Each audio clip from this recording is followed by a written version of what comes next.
ফলাফল যদি ভাল হয়, আপোনালোকৰ আমোল নামা যদি ভাল হয় তেনেহ'লে পাৰি, আৰু ইয়াত যদি আমাৰ আমোল নামা বেয়া হয় পৰকালত গৈ আমি মহাশাস্তিৰ সন্মুখীন হ'ব লাগিব। গতিকে মই হয়তো আপোনালোকে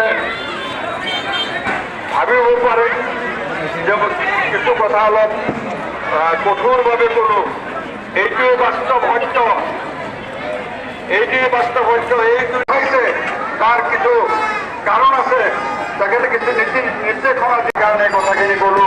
যাই দুখ নধৰিব, গুৰুবেৰীৰ পথত আহক আৰু সকলোৱে মহান আল্লাহ তাআলাৰ ইত্তেবা কৰাৰ কাৰণে আপোনালোকে ধৰ্মপ্ৰাণ হওক, নিজৰ ল'ৰা ছোৱালীক সুশিক্ষা দিয়ক, চুবাহী মক্তবত পঢ়া শুনা কৰাই, সৰুৰে পৰাই ইছলাম কি ইছলামৰ পথত চলাৰ কাৰণে তেওঁলোকক নিৰ্দেশনা দিয়ক।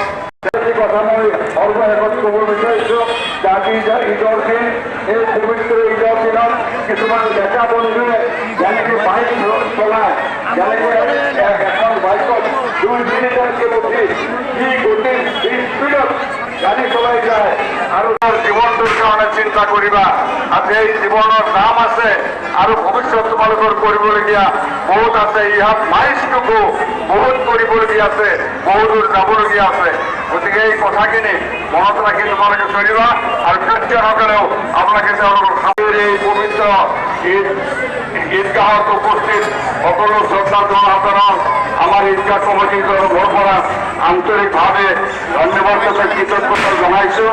আপোনালোকে ইয়াত সমবেত হৈ শান্তিপূৰ্ণভাৱে আজি আমাৰ ঈদ পালন কৰাত সহযোগিতা কৰিছে, আৰু নিশ্চয় ইয়াৰ ফলাফল পৰা শান্তি শৃংখলা বজাই ৰখাৰ কাৰণে পুলিচ প্ৰশাসনৰ তৰফৰ পৰা আমাক